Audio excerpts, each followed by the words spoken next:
Community radio ബെൻസിഗറിൽ ഇപ്പോൾ കൊല്ലം അടയാളപ്പെടുത്തുന്നു. തയ്യാറാക്കി അവതരിപ്പിക്കുന്നത് വല്യശാല രാജു. കണ്ണാടി ബംഗ്ലാവും മരണക്കിണറും. യൂറോപ്യൻ വാസ്തുശില്പകലയുടെയും അധിനിവേശത്തിൻ്റെയും അവശേഷിപ്പുകളാണ് കണ്ണാടി ബംഗ്ലാവും മരണക്കിണറും.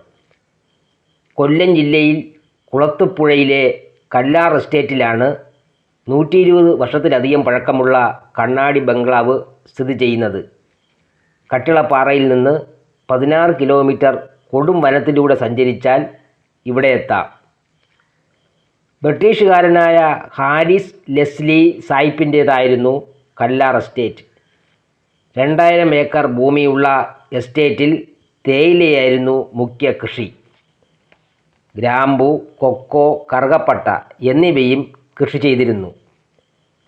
2000 തൊഴിലാളികളും 3 തേയില ഫാക്ടറികളും ഉണ്ടായിരുന്ന ഇവിടം അക്കാലത്ത് ഒരു ടൗൺഷിപ്പായിരുന്നുവെന്ന് പഴമക്കാർ സാക്ഷ്യപ്പെടുത്തുന്നു.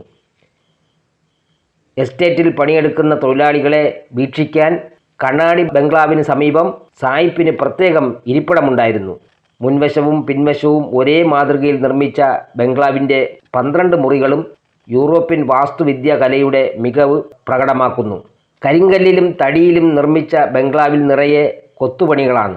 തടിയിൽ നിർമ്മിച്ച ക്ലോസറ്റ്, ടെന്നീസ് കോർട്ട് എന്നിവ കൗതുകം പകരും. തടിയിൽ നിർമ്മിച്ച കൂട്, അതിന് താഴെയായി താഴ്ചയുള്ള കുഴി, അതാണ് മരണക്കിണർ. സമീപത്തെ രഹസ്യ അറ എന്നിവ വധശിക്ഷ നടപ്പാക്കാനായിരുന്നുവെന്നാണ് പഴമക്കാർ സാക്ഷ്യപ്പെടുത്തുന്നത്. സായിപ്പിനെ അനുസരിക്കാത്തവരെ കൂട്ടിൽ കയറ്റി നിർത്തി കുഴിയിലേക്ക് തള്ളിയിട്ട് കൊല്ലുമായിരുന്നു അത്രേ. കണ്ണാടി ബംഗ്ലാവിന് സമീപമുള്ള വൻ പാറക്കെട്ടിനടിയിലെ ഗുഹയിലായിരുന്നു സായിപ്പിൻ്റെ മോറീസ് കാർ സൂക്ഷിച്ചിരുന്നത്.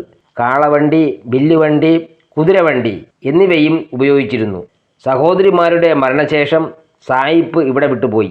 എസ്റ്റേറ്റ് ഇപ്പോൾ പാലോട് മജീദിയ ഗ്രൂപ്പിൻ്റെ കൈവശമാണുള്ളത്.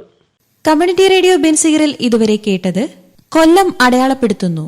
തയ്യാറാക്കി അവതരിപ്പിച്ചത് വല്യശാല രാജു.